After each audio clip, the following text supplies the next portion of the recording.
Well, good evening. Welcome to Together in Faith. I am Pastor Lane Nelson of Eastside Lutheran Church in Sioux Falls, South Dakota.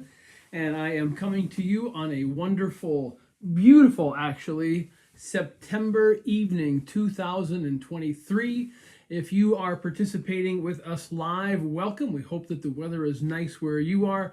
If you are looking at this later in the year, hopefully the warmth and wonder of this evening will brighten whatever the world is like around you at the moment. God's peace to you all, and again, welcome to Together in Faith. This is a weekly conversation that we have with one another where we look at the faiths of others that we might grow in our own. If you happen to be out there and participating in this conversation, say hi in the chat. Let us and others know you are here. If you have questions or comments that come up, please put those down too so that people can see those. And if you have a question, chances are pretty good that others do as well.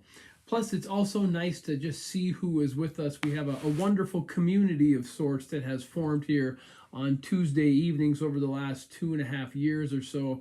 And so I am continually humbled that people will spend a portion of their evening here in this conversation in our little cable access show. So thank you for being here. May God meet you where you are at tonight. May our time together help make God even that much more known in your life as you go through the ups and downs and challenges that you face, and to help those moments of good times have that much more meaning and be that much more deep as you are with one another. I am going to say a quick hello. We have a couple of folks popping up here. Hello to you, Miss Connie Jackson. Nice to have you come up here online. I look forward to seeing you in a couple of weeks here in the great state of South Dakota. Good evening to Mr. Wayne. We have spent a lot of time together, Wayne, and I am humbled that you would be online tonight. Hope you are enjoying your evening. And oh, look at that. Miss Judy Eliason is here tonight too. Hi, Judy. How are you?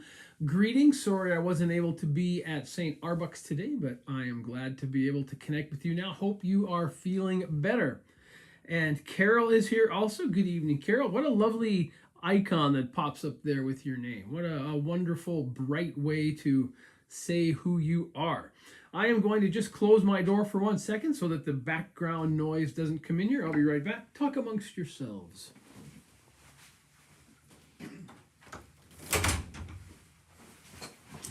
And we're back.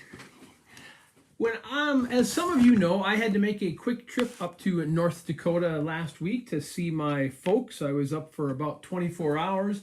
But as I was there, they sent me home with some odds and ends, including this Bible trivia game that was sitting on their shelf, and it wasn't being used much, so they said that I could take that with me. The last couple of times I've been with you leading Together in Faith, we did a little bit of Bible trivia at the beginning to kind of get our minds working and just for a little bit of fun. And so I thought of that immediately. I thought of all of you when I was up in North Dakota with my folks. And so I opened up the box, and there's this very colorful board game. I don't know when this board game came out. I'm going to guess this is maybe an 80s board game, if not before. So it's got this very colorful kind of board game, and it has different categories. I suppose it's in the same vein as Trivia Pursuit. But the categories we have are Old Testament, history and geography, prophets and prophecy, names, letters, numbers, and sequence, New Testament, and wisdom. And then there are corresponding questions that go with them. And I've not taken the time to really get an in-depth look, but there's blue ones and white ones. I don't know if the blue ones are the easier ones and the white ones are the hard ones. There's a lot more white ones than blue ones. But we'll just grab a couple of cards here and see what we have come up for trivia. So sit back, play along, and enjoy. Oh, as we're doing that, we have a couple of others. Oh, Miss Gail is here, and it is a beautiful day in Louisiana. Hot, but not as hot as last week. Well, I'm glad it's cooling down, and I always covet the the warmth. I know it's hot when you're there, but it's cold in the winter, and winter is right around the corner. Regardless, Gail, thank you for saying hi. Brenda, yes, it is a gorgeous night out. Thank you also. I had a chance to be in a meeting this afternoon with Brenda, and so I thank you for that and honored that you are here this evening. Ooh, and Wayne's noticing the game and wants to play it sometime. Well, I will keep this Bible trivia board game in the office, and maybe over lunch one of these days we can sit down and play a little bit of that. Maybe we'll all change our mind after we read a couple of cards and see that we don't know as much maybe as we think that we do. I mean, look at all these cards. And all of these cards have at least 1, 2, 3, 4, 5, 6, 7 questions on them. So there's no way that we know the answers to all this stuff. I mean, the Bible is such a big book, and there's endless numbers of questions that come up. Marlis is also here. Boy, we have the gang all here. How wonderful is that? Nice to see your name, Miss Marlet. God's peace to you. Well, what do you say? Shall we look at a little bit of Bible trivia here? Again, it's brought down into these questions or these categories: Old Testament, history and geography, prophets and prophecy, names, letters, numbers, sequence, New Testament, and wisdom. So, the first question off of the first card, it is a white card, not a blue card. Maybe I'll go back and forth to see if there's any difference. I suppose I could just read the instructions, but, what good is that, right? Old Testament, here we go. Which of Isaac's sons was supposed to receive his blessing? Okay, we remember of Isaac. That would be one of the patriarchs, Abraham, Isaac, and Jacob. So Isaac is Abraham's son. Which of his sons was supposed to receive the blessing? And the answer is Esau. Esau was supposed to receive the blessing, but remember, he got tricked. Jacob jumped in and tricked him and stole the blessing. All right. Now we'll look at the same category, Old Testament, but off the blue card. Is there a difference? We don't know. When God said Solomon could have anything he wanted, what did Solomon choose?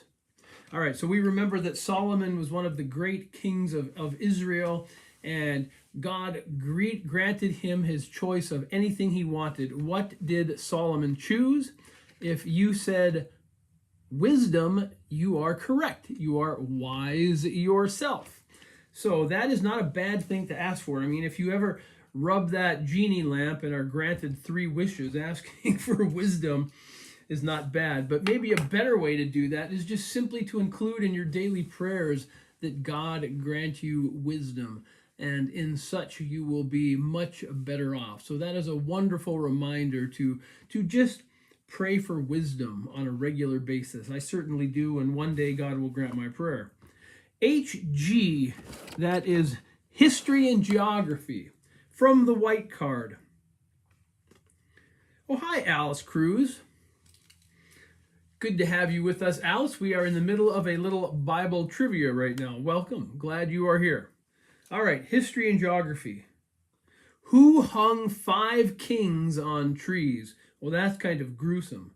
Who hung 5 kings on trees? And the answer, Joshua. Well, we remember Joshua, one of the great the great judges of the Old Testament. Joshua fit the battle of Jericho. We think of that, the song from Sunday school. Joshua did that. Well, that seems awful brutal, doesn't it? But it's a part of our family's history, a part of our family of faith history. Well, let's look at history and geography from the blue card. Who was the first person in the Bible to sin? All right, well, if we go back to Genesis, the beginning, we go to the Garden of Eden, we recall that the story talks of Eve eating the apple, and that is certainly the answer that is given here, is that it was Eve. Though, if we really look at that, it kind of speaks to our human nature as a whole, all of humanity. But in the story, the answer is Eve. All right, next question, P, prophets and prophecy. What did the false prophet Hananiah prophesy? What did the false prophet Hananiah prophesy? So first we have to remember who Hananiah was and what was going on and what was she saying. And the answer, that Babylon would fall within 2 years of capturing Judah. That is, that Babylon, that came in and conquered Judah and hauled all its people away, that they would fall within 2 years, and that did not happen. All right, on the blue card, fill in the following blank. A woman bleeding for 12 years was healed when she touched the blank of Jesus's garment. Fill in the blank. A woman bleeding for 12 years was healed when she touched the blank of Jesus's garment. The hem is what we often think. What did they say here? Yep, the hem. Now, if we look at that story a little bit more, it's not just the hem of that, but Jesus as a rabbi would probably have worn like a prayer shawl that kind of came over and had fringes on the edge of it. And there was an Old Testament prophesied that when cloak. Yeah, you were very good. When touched the edge of his cloak. Very good. There was an Old Testament prophecy that when Messiah come, there would be healing in his wings or in the tzitzis or the things that dangled off the edge of his prayer shawl. And so this is used to show that he is the Messiah promised of old. And when the woman bleeding reached up and touched the tzitzis or the little dangly things off his prayer shawl, she was healed. And so it was making that Old Testament connection. But often our English translations just put that when she touched the hem of his cloak. Again, it depends slightly on what translation you are reading. But there's a little bit more to that story there, but very good. All right, next question. N, names. Who bought property from Naomi? Who bought property from Naomi? And the answer, Boaz. That would be the relative. It comes from the story of Ruth, a wonderful book that's not very long. It's a short story in the Bible. So if you have a chance to go and read that, it is well worth your time to read the story of Ruth. Let's look at that same one. N, names, on the blue card. What 3 men were thrown into a fiery furnace? Okay. What 3 men were thrown into a fiery furnace? Now we have to go back to our Old Testament apocalyptic literature here to get this one. And if you said Shadrach, Meshach, and Abednego, you were correct. Shadrach, Meshach, and Abednego in the fiery furnace they walked. There's a whole Sunday school song I remember from my youth, and that comes from Daniel chapter 4. All right, LSN, letters, numbers, and sequence. Letters, number, and sequence from the white card. On which of the 6 days of creation did God create the creatures of the land? On what day of creation were the creatures created? And the answer, day number 6. Day number 6. All the other stuff got formed before we got creatures. Genesis 1:24 to 31. And from the blue card, spell Jonah, the name of the Old Testament prophet. Can you spell Jonah? And of course, it is spelled Jonah. My son is named Jonah, and he is often confused and called Noah, a very similar sounding Old Testament name, but it is Jonah. All right. The white card. We're almost done with this. This is taking significantly longer than I had ever planned. NT, New Testament. So now we're a New Testament question. What was the occupation of Joseph, the husband of Mary? All right. Many of us will remember this from our Christmas stories. Joseph's occupation was that of a carpenter. A carpenter. From the blue card, New Testament, Who brought gold, frankincense, and myrrh to whom? Well, I randomly grabbed these two cards, but they seem very related, at least here. Who brought gold, frankincense, and myrrh to whom?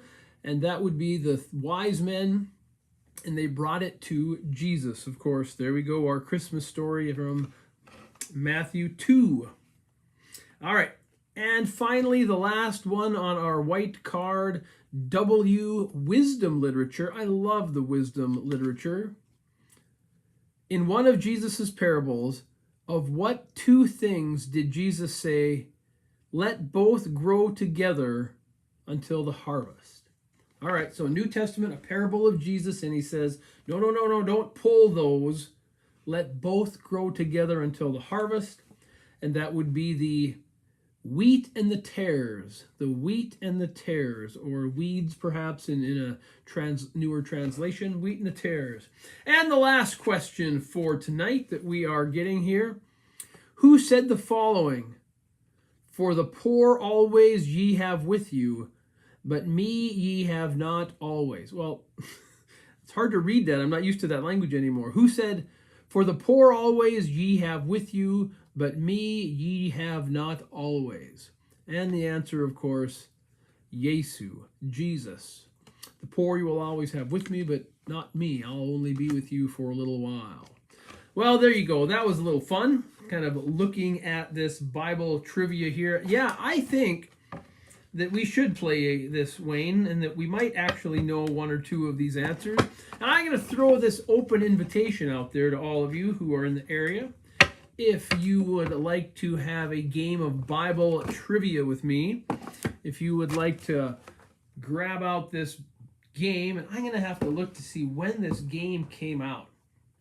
It says it's for 2 to 12 players, ages 8 and up. So I don't know if my kids at age 8 would have been able to answer a lot of these, but maybe that's what one of the sets of cards was for the younger kids. So anyway, if you would like to play a game of Bible trivia with me, I would love to try this out. So bring it on. Brenda says she thinks she would get about 20% right. Well, you know, that's not bad. If we get 30% right, that's a great major league batting average. So I think we would do okay. And Jana's with us. Well, I hope you got to participate in some of that Bible trivia tonight. All right. Again, that took way longer than I was anticipating, but hopefully you had a little bit of fun with that. Hopefully it entices you all to spend a little time, send me a text, line up a chance, or maybe we'll just have Bible trivia night at church and we'll open it up to anybody who wants to come, and we'll have different board games, and that could be a lot of fun. But then we'd have to actually learn some rules, right? So we put that out there. Wayne says he only knew a few. Well, I bet you knew more than you thought. Oh, well, Kim is here. Hello from Minnesota. Yes, hello from Minnesota, and back hello to you from South Dakota. Nice to have you here. Thank you again for putting that in there. You're so nice when you put that in there each time as that reminder, so we appreciate that very much. Okie dokie. As you can see, the Together in Faith moniker that is up on the screen today speaks of Jonah. Now, we did have a Jonah question in our Bible trivia, but it was spelling Jonah. And so if you waited until now, you can see the spelling on the screen. But we were going to look a little bit about this story of Jonah. And the reason I'm drawn to the story of Jonah tonight is because as we're getting ready for Sunday's worship, and we are getting ready for Sunday, September 24th, the Old Testament reading is the last few verses in the book of Jonah. And it got me thinking. We've been spending several of these nights looking at the upcoming texts for the week to come. And the story of Jonah has always been one of my favorite stories in the Bible.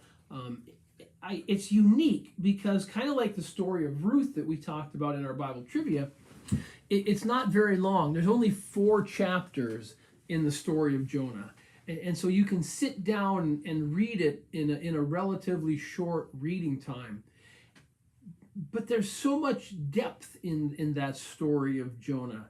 And so often, so much of it gets lost because we think of the simple version that we get in Sunday school, which is not bad.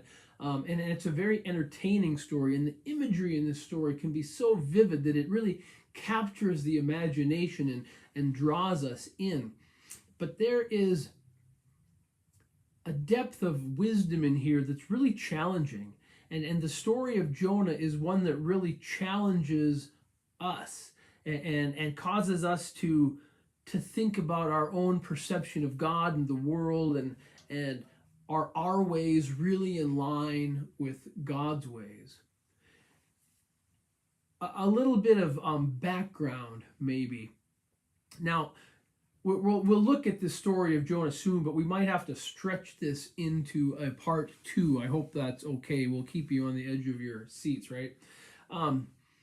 The background is we have this person, Jonah, who's living in Israel, right? And so if we remember our geography, we have Israel sitting kind of in the southeast corner of the Mediterranean Sea.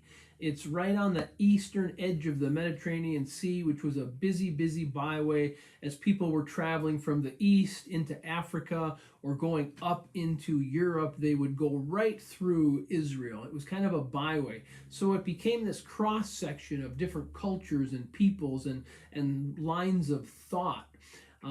And parts of it could be very eclectic, but it was always challenging for the Israelite people because this was their homeland and there were so many other ideas always being brought in to them.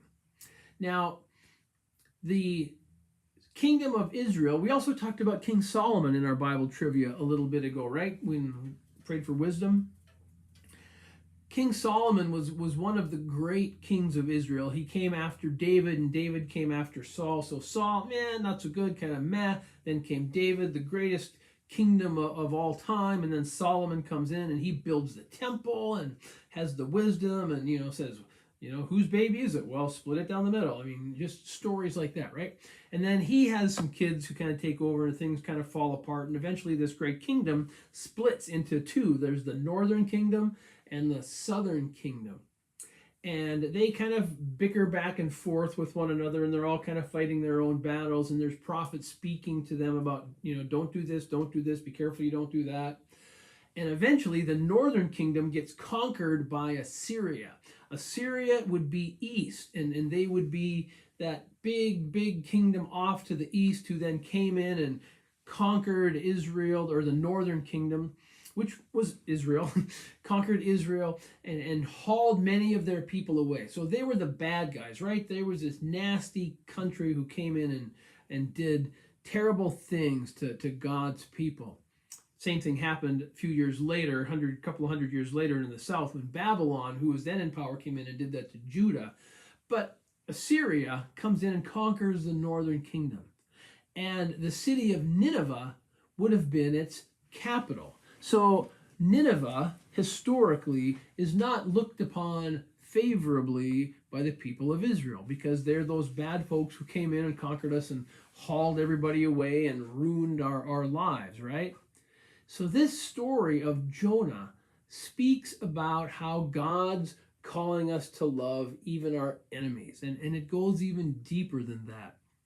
And in the midst of this, if you can imagine who your worst enemy is, right? And they're bad, and everybody agrees they're bad, and they deserve whatever punishment life should happen to bring upon them.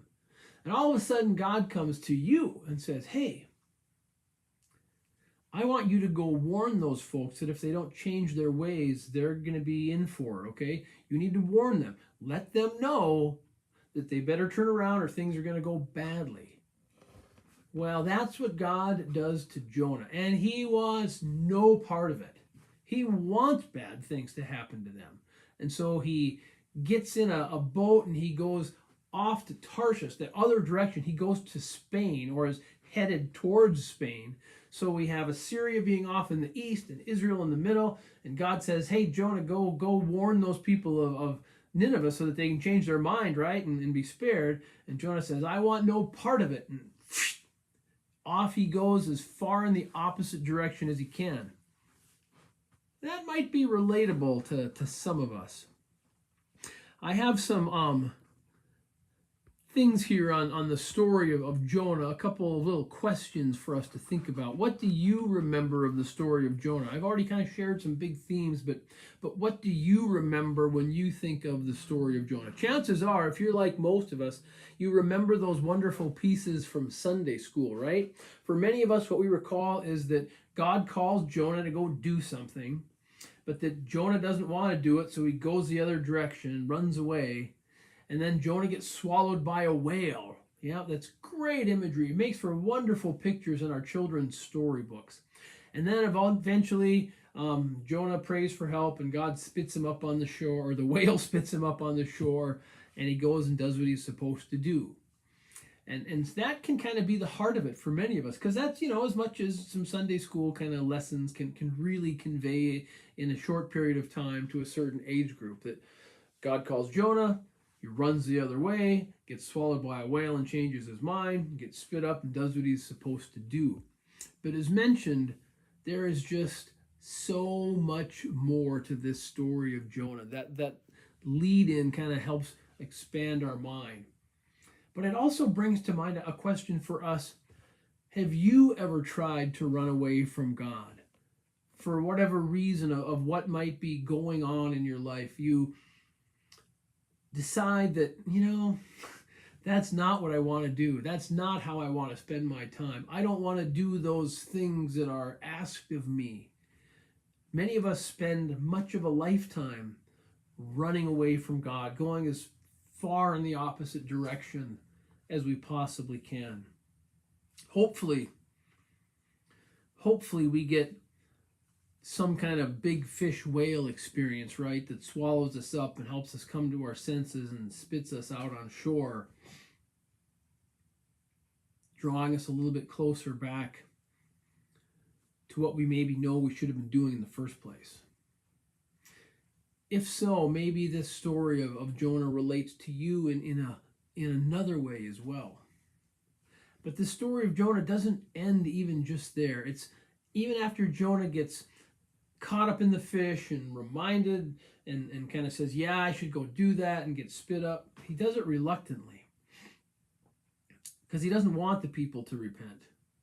But when he gives the message, which is just short, it's like one sentence, it's his whole message to the people of Nineveh, they do repent. And he gets upset.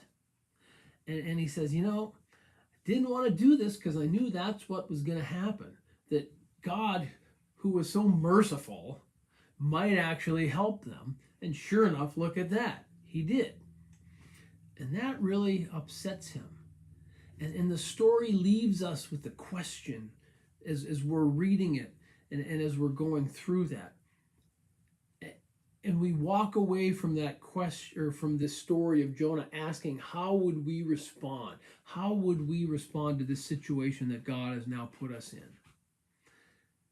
And I have just described much of the 4 chapters of Jonah without us actually reading a verse of it. So you're going to have to wait and come back next week or the week after. I forget, I might not be able to be here next week, so it might be 2 weeks. But come to church too, because I think I'm going to be talking about Jonah in worship on Sunday. So if you are here to be able to tune in person, or to be able to be here in person, grab a seat right up in the front row on this Sunday, September 24th, either at 5:30 on Saturday or Sunday at 8 and 10. And if you can't, tune in online. We go live at 8 o'clock on Sunday morning, but it's up there on Facebook. You can catch it anytime after that, because we'll talk more about Jonah. And then the next time I'm with you and Together in Faith, whether it's next week or the week after, we'll dive into the story of Jonah. We'll actually look at it together.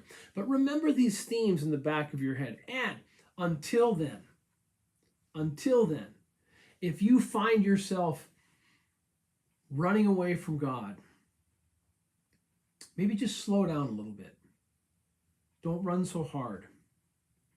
Bring it down to a stroll and see how God might be calling you to turn it around, and what wonderful things God might actually have in store for you. Because this story of Jonah also tells us of a God of surprises, with twists and turns that we that we don't always see and that we don't know that we need. Sometimes these callings from God are things that we don't even know that we need, but that are really to a blessing to us. So may that be true in your own life. Give God a chance to surprise you tonight with whatever you're struggling with, whatever you're running away from. Give God that chance to surprise you. We close our time tonight until we get together again with Luther's evening prayer, as we have found accustomed to. Together we pray. I give thanks to you, Heavenly Father, through Jesus Christ, your dear Son, that you have graciously protected me today. I ask you to forgive me all my sins where I have done wrong, and graciously protect me tonight. Into your hands I commend myself, my body, my soul, and all that is mine. Let your holy angel be with me, so that the wicked foe may have no power over me. Amen. May that prayer guide your evening. Oh, a side note, a little lagniappe here. Also, when I was up in North Dakota picking up a copy of the Bible trivia game, sitting with my father as he was having his devotions, he reminded me that Luther's evening prayer, as well as Luther's morning prayer, the other piece of this, are found in our Christ in Our Homes, or one of those devotion books that he was using at the time. And so it's right there. So you can have that in front of you and pray that each time. And if you don't have one of those, just simply bring out your small catechism, and you can find those prayers in most versions of our small catechisms, that you can wrap your day from the morning to the evening in that being with God and in God's presence. So may you have a blessed night. God's peace to you all. And until we see each other again, slow down a little bit and see how God might